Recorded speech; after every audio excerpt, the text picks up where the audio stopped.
We'd like to start today's podcast with a brief announcement. We are delighted to share with you that the Mental Wealth Podcast has partnered with the American Red Cross. As part of our partnership, 50% of all proceeds from products purchased through our online store will now go to support the urgent needs of the American Red Cross. We want to thank everyone at the American Red Cross for their instrumental work. Please visit support.mentalwealthpod.com to learn more about our partnership. And thank you, everybody, for your support.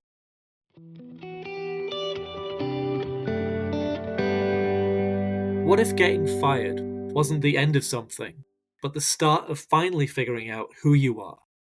We sat down with Pam and Amy from the Can podcast to unpack the emotional roller coaster that comes with losing a job. We talk about identity, shame, resilience, and how to navigate the mental fallout. If you've ever been let go and wondered what comes next, this conversation is for you. Hope you enjoy it.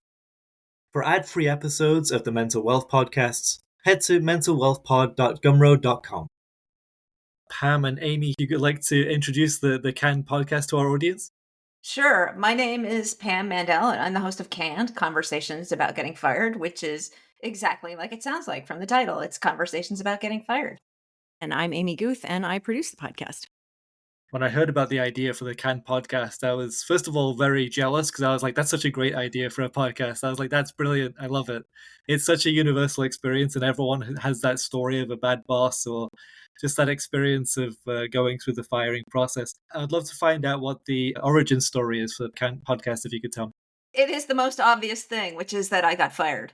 So I sat on my couch for about 2 days and I thought something is funny about this experience. Something doesn't sit right with me. And I got on Slack with Amy and said, Amy, I want to do this thing. And I was very enthusiastic about the idea right away. I loved it because immediately when you hear it, you go, oh my gosh, that's such a good idea. Why does this not exist already? Pam had shared with me the whole process leading up to her getting fired. And so I knew kind of the ins and outs of it. And immediately when she put the call out for the original, like the initial group of people, it just resonated with people in that same way. People understood it immediately of like, yeah, wait, why don't we talk about this? I mean, immediately it just kind of clicked. And every time I tell somebody about the podcast, they're like, oh my God, that's such a good idea. Why doesn't that exist?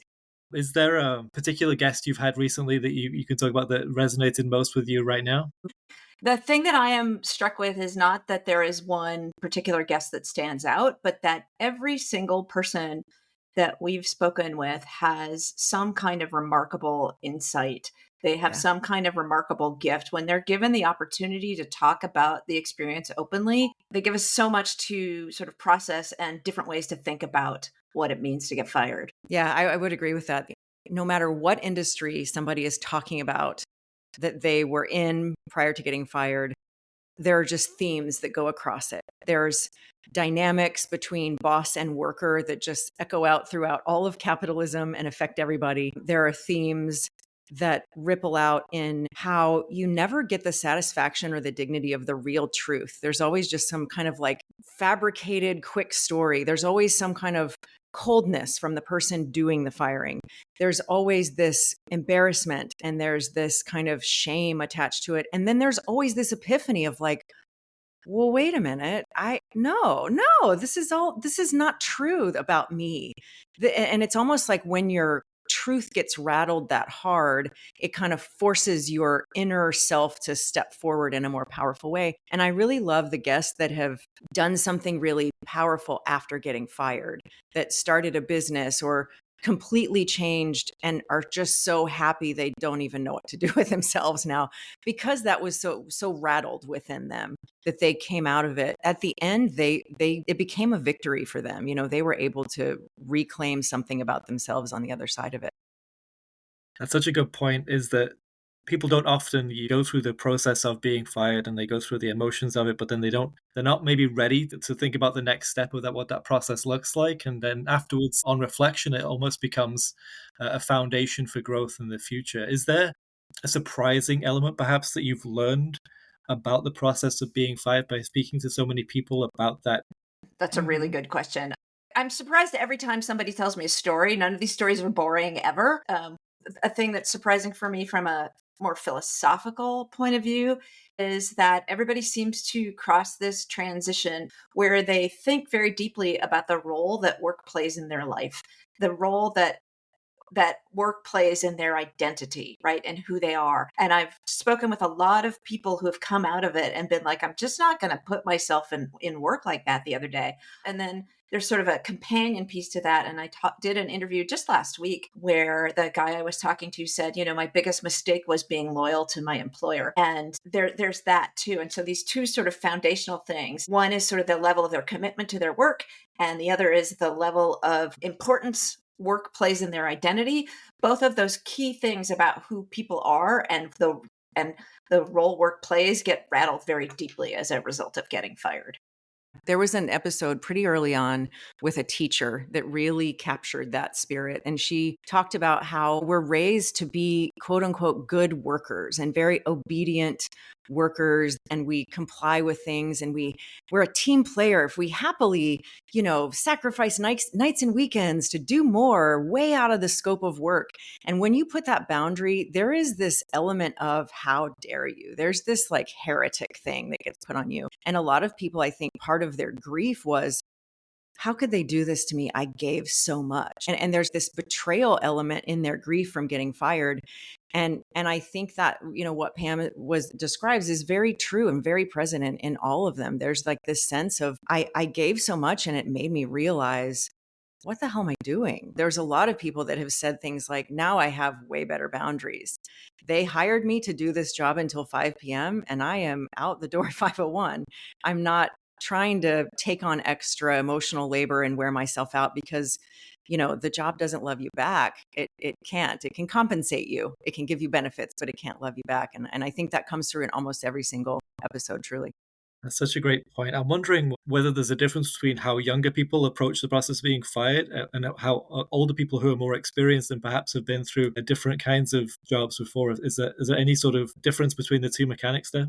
I'm thinking about a young woman I spoke with. She had just turned 30, and she had also crossed this Rubicon around her relationship with her employers. And I was actually quite surprised that she had done so young, right? That seemed really young to me. You would think that the default would be that it's more senior workers who were like, I'm not doing that. But I think that that's not true. I think that it actually transcends age. Once you've had the carpet yanked out from under you like that, it doesn't matter how old you are, you're still lying on the ground. 100%. If there's anything, it's that maybe some younger workers are bracing. Maybe they've been through it. They've seen it already. They've seen so many rounds of layoff. They kind of go in with maybe a little bit of an attitude, like less permanence in a job. But I think it hits everybody. There's so many themes across industry and age and all kind of demographics that, yeah, I mean, I love that like when the rug gets pulled out from under you, you're still laying on the ground. That's exactly right. Is there a common reason that was given from your guests that you've had? Like, is it performance? Is it cost cutting? Almost no one. There are a few people, but almost no one who was fired for performance reasons. Performance is the least common reason for getting fired. It's Just really the one guy, right? Who are you The thinking of, pizza Amy? guy? The pizza dude. Yeah, the pizza guy. And he was like, yeah, I was kind of a punk ass kid with an attitude. Yeah, he's like, I had to come in. Yeah. But everybody else, no. It's never cause. It's never for performance. No. It's always something else. It's always personality conflict. It's always restructuring. Some people literally have no idea. They think they're doing great. I'm thinking of this woman who was a senior VP of e-commerce. And she was like, my team was great. They loved me. We were meeting our metrics. I streamlined all these processes. I came to work one day. They told me to clean out my desk. It's always something else. The opacity of it to the worker is really quite striking. They don't know. The reason they were given was cost cutting, not performance related. But in hindsight, individually while talking to you, they're like, oh yeah, you know what? I didn't really put in my 100%. Maybe the cost cutting was a reason they gave me, but it was really this. I'm curious, was that kind of a realization they had after the fact? Pam always asks them after they tell the story of what happened. She always says, okay, what do you think really happened? And it is almost always unclear to them. They always feel like I was kind of lied to. I was never really given the real reason. Even people that were like, yeah, I guess the company was going through a lot of changes. It almost always in that second question kind of comes out to be some form of not even necessarily personality conflict, just as much as like, that guy didn't like me. Like I wasn't a good fit for his vision, or he didn't like me, or there's some kind of like, oh, this person needed to kind of cover their butt and I was the scapegoat. We never hear, yeah, in hindsight, I wasn't doing the job. It was always, I really don't know, but if I had to guess, I think they just didn't like me.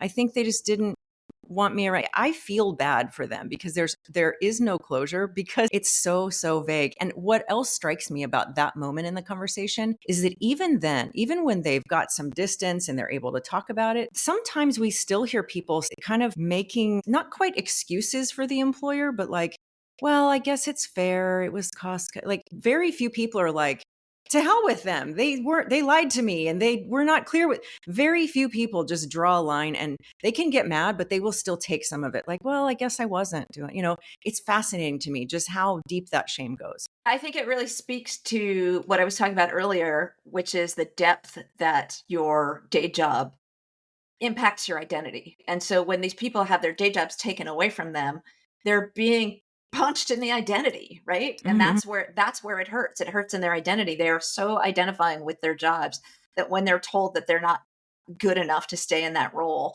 even if it's not performance based, like we're not getting the value we want out of you as a profit driven entity, right? Good enough can mean a bunch of different things, but the end result is that you get your job taken away from you and you have this piece of your identity stripped away. And people end up really personalizing that. Why do you think that is? Why do people associate their self-worth to their jobs? We spend most of our time working. Most of our working hours are spent doing that. So there's this default notion that this is how we spend our time. And so we are how we spend our time. There's that just by default. It is what we do.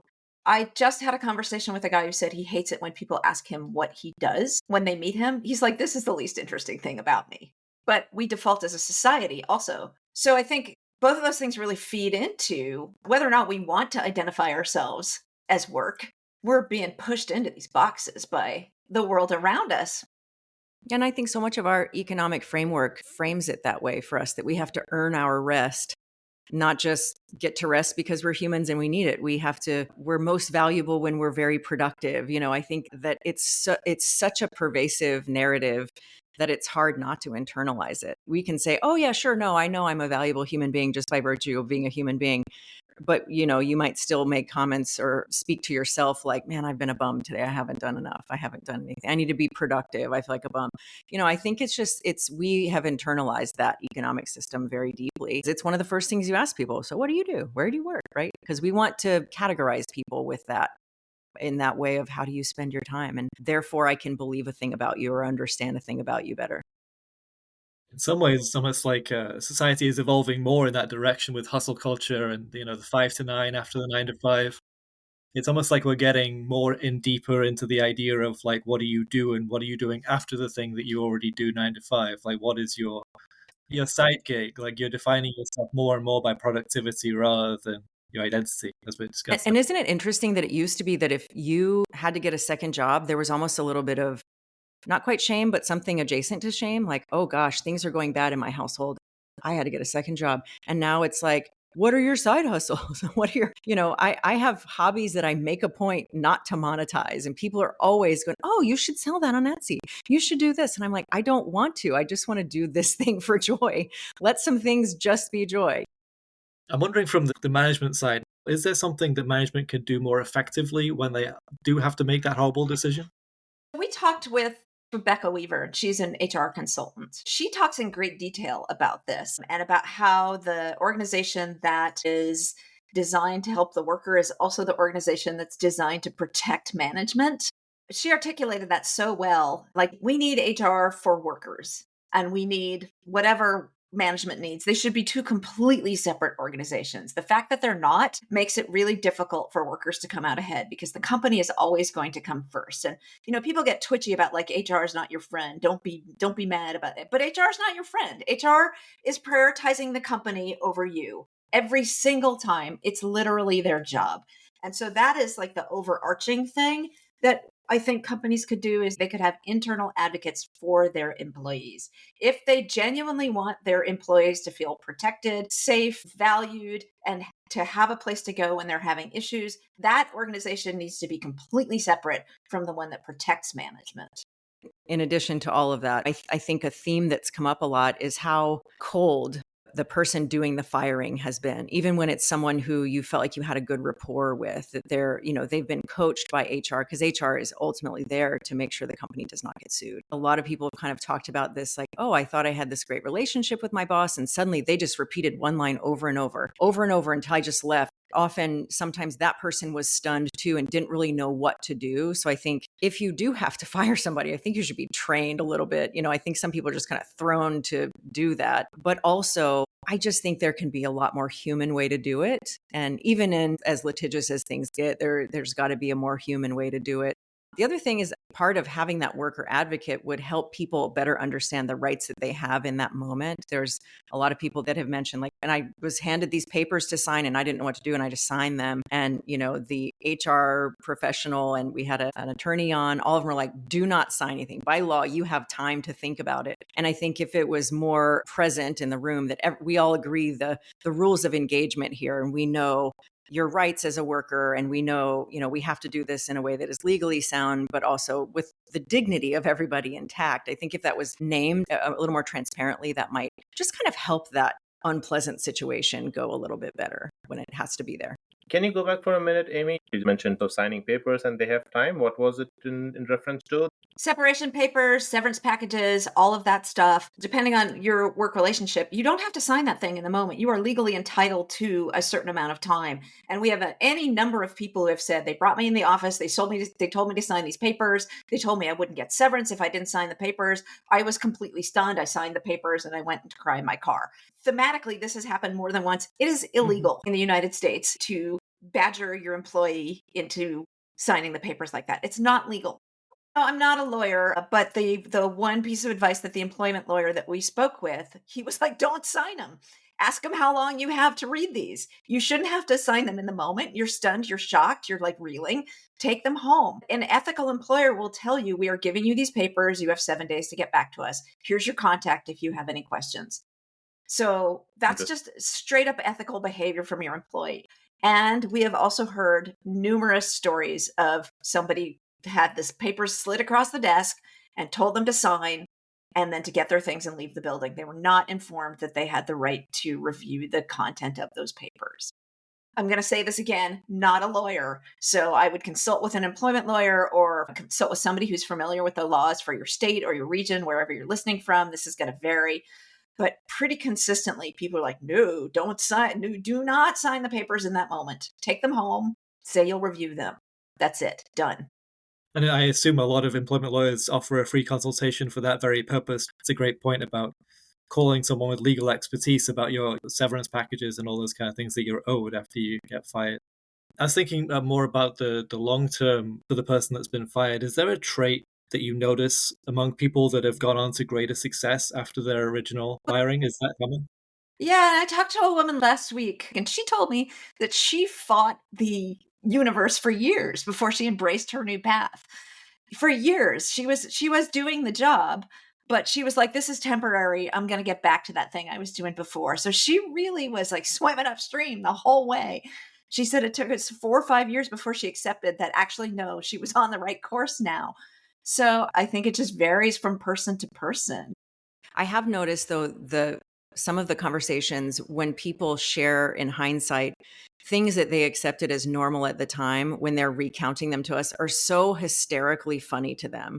And they're like, I took a giant iMac computer on the bus, both directions, every day because they would not give me equipment. And why did I agree to that? My wife said that was absolutely nuts. But at the time, I just went with it because it was kind of this like boiling frog thing. They just kind of kept saying yes. And there was somebody who was like a personal assistant to a very wealthy person who had all these very outlandish requests and some bad behavior. And she kind of later was able to go like, who speaks to someone that way? Who acts like that? Right.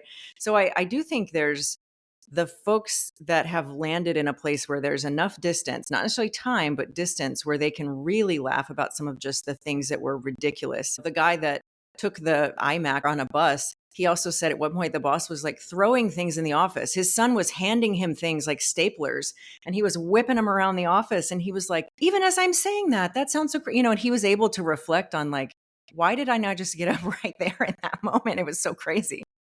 I would imagine, for the most part, it's a combination of I need this paycheck, but also I don't even know how to react to something like that. There's no corollary in human life where you're just sort of stuck in a place and you can't leave because you're paid to be there and someone's throwing stationery around. There's just no Right. other, well, unless you have kids, in which case maybe, but Right, maybe. yeah. Right. You have an angry toddler. Otherwise, no. Yeah.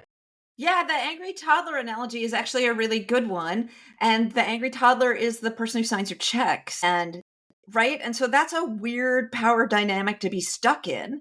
Right. And if you I don't know, put the angry toddler in timeout, you're being insubordinate, you're not respecting their authority, they're gonna throw a tantrum. I mean, we could just run this metaphor to the ground, right? But it's not a bad metaphor. And you think, like, why am I putting up with angry toddlers? Why is my boss an angry toddler? Like, what is going on that this is acceptable behavior? And how is it that I'm the one that's getting fired and not the angry toddler?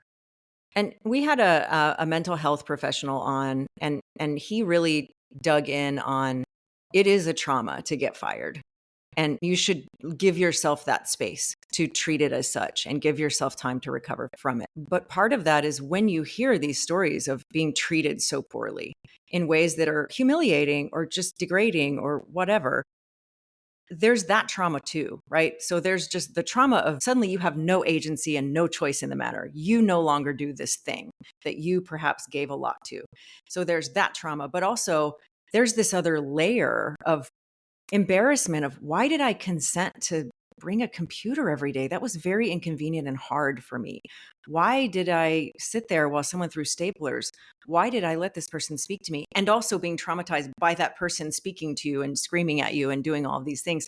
So there is some like layered trauma to it that I think we tend to dismiss a little bit. It's just a job, you'll find another one.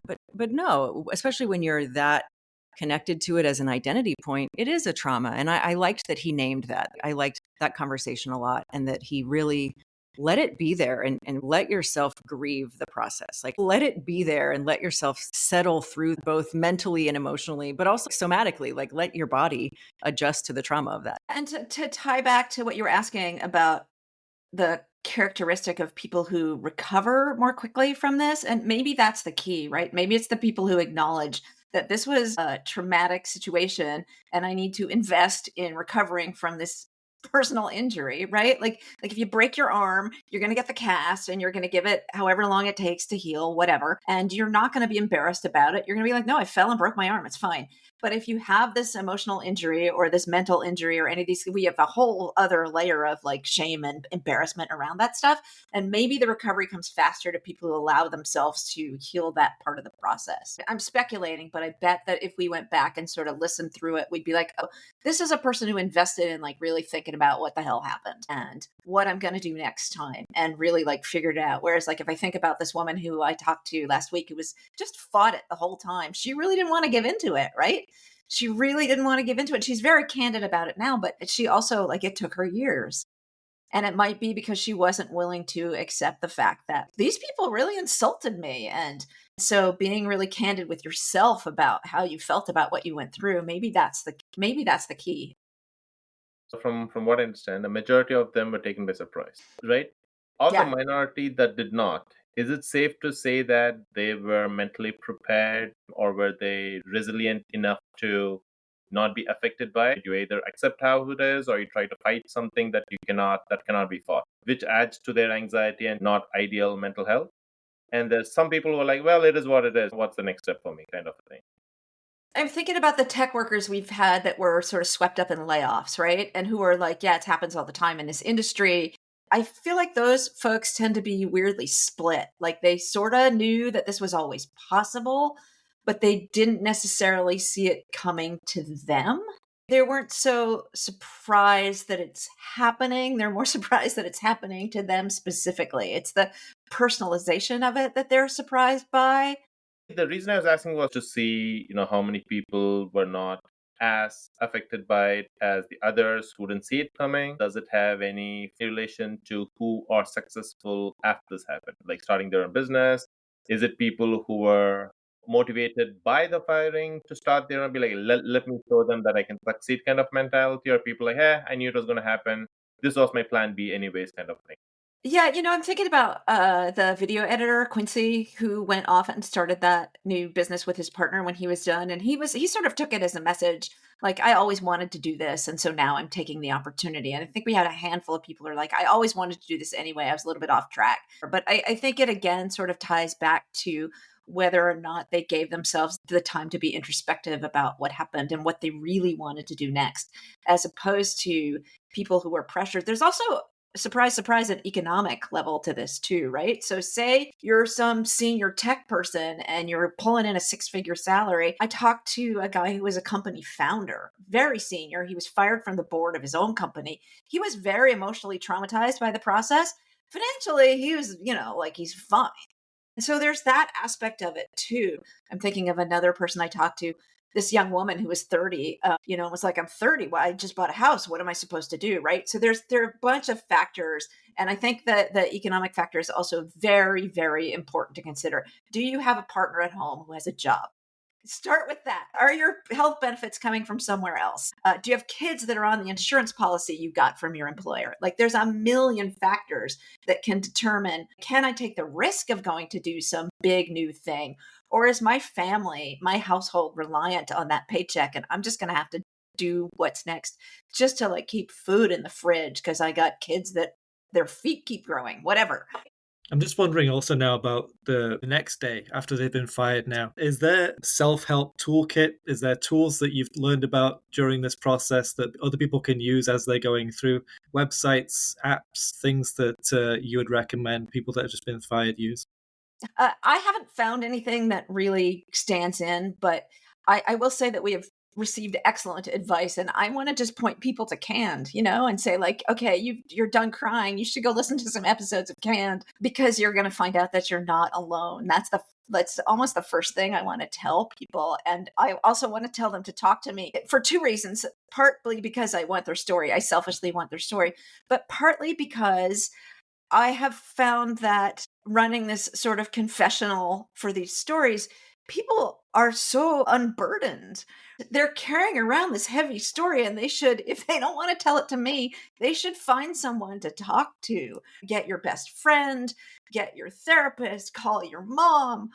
People are seriously burdened by these stories because they are so ashamed of losing their job, because their identity has been hit so hard that I want to tell them to like listen to these other people telling their stories and to find somebody to tell them to tell their own story to, because it's a lot to carry around. And 99% of the time, it's not your fault, right? And so you're carrying around this heavy thing. It's not your fault. And by talking through it, you sort of come to this realization. And just that alone in day 2 will lift the burden.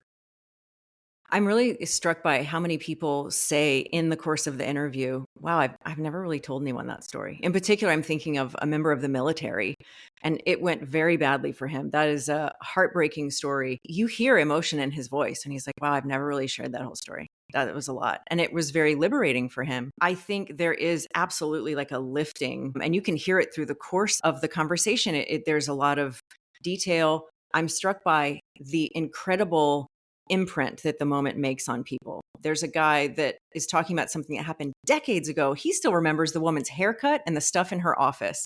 And he mentions that.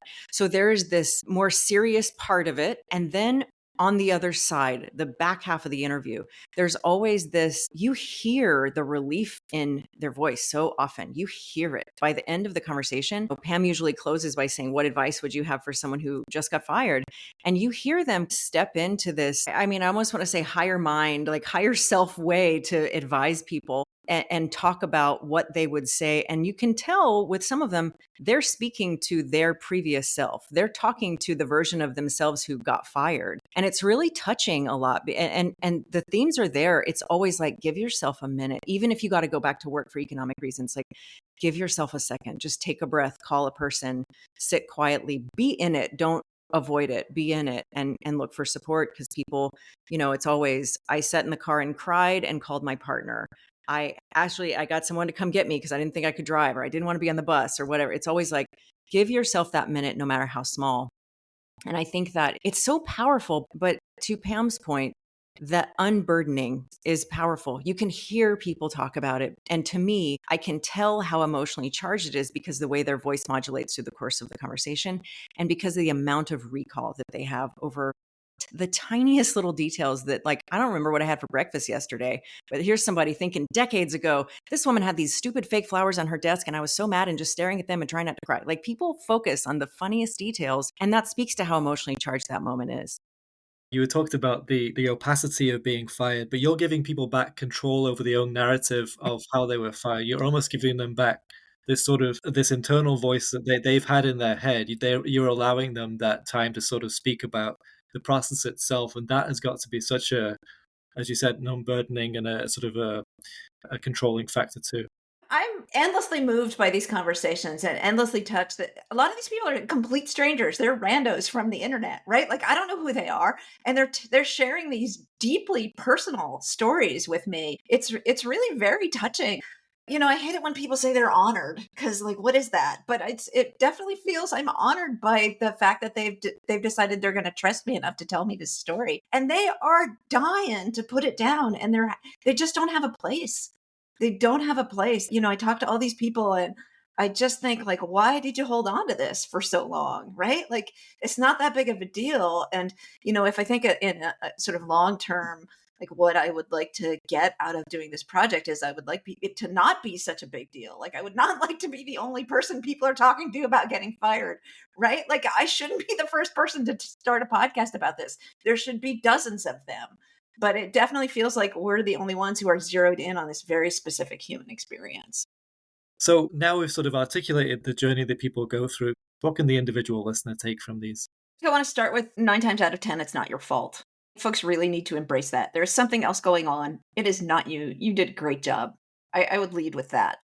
And I think the second activity right behind that is to assess the wins that you did get at that job and the strengths that you brought to it. That just because it ended doesn't mean it was a failure. That you for whatever time you were in that role, you were probably thriving, and getting fired was not your fault, but also you did some cool things while you were there, and you learned things, and you're taking that. Nobody can take that from you. You're taking that with you to whatever you do next. And I think the people that have said, well, maybe now is a moment to make a shift. Doing a reassessment is an important thing in that moment. But almost every person we talk to says, give yourself a minute and really process it for what it is, and not try to move through it because of shame or grief or whatever. Like, be in the shame and grief and experience them, and sit in them and experience them. It sucks to sit in your feelings and experience them and just be in them because you want them to go away. But the only way out is through, really, with something like that. I want to add that a lot of this stuff isn't my advice. This is not so much Amy's advice. This is things that people have told us. This is stuff that we've gathered over the course of talking to people, and we're just passing on their advice. Is to talk to your people, hit your network, and hit it hard and shamelessly. And I mean that in the true definition of that. Without shame. You should not be ashamed that you were fired, and tell all your people that you are looking for work. They want to help you. They're dying to help you get back on your feet. They are dying to help you find a new gig, and they think you're awesome. So take advantage of that and let them help you. And set boundaries in your next job, and be really clear about where your boundary is, so that if that one goes belly up, that you don't have that same grief, that you've gone in a little more protected and not quite as vulnerable to that kind of feeling. Learn what is and is not okay with you to do for a job. If there is an extra you're willing to give, know what that is, and cut it off, and just be there for what you're hired to do, but also invest in your life outside of work. Yes, like this chapter of your life ended, not your life, right? Just one chapter. Right. A new chapter always opens up. Exactly. There are 32 episodes up, and in almost every one of them there is an excellent piece of advice. I think that's 4 really good ones. So where can we find you, Pam and Amy? So the best place to find us is on our home URL, which is cannedpodcast.com, and that's where you can find how to get in touch with us if you want to tell your story. That's how you can access all of the archives. There's some additional information about my work there. There's additional information about Amy's work there. But the podcast is available pretty much wherever you get your podcasts. Fantastic. Thank you so much, Pam, Amy, for your time. We really appreciate you spending this time with us. And thank you again for letting people tell their story. I think you're doing such an important thing. Thank you.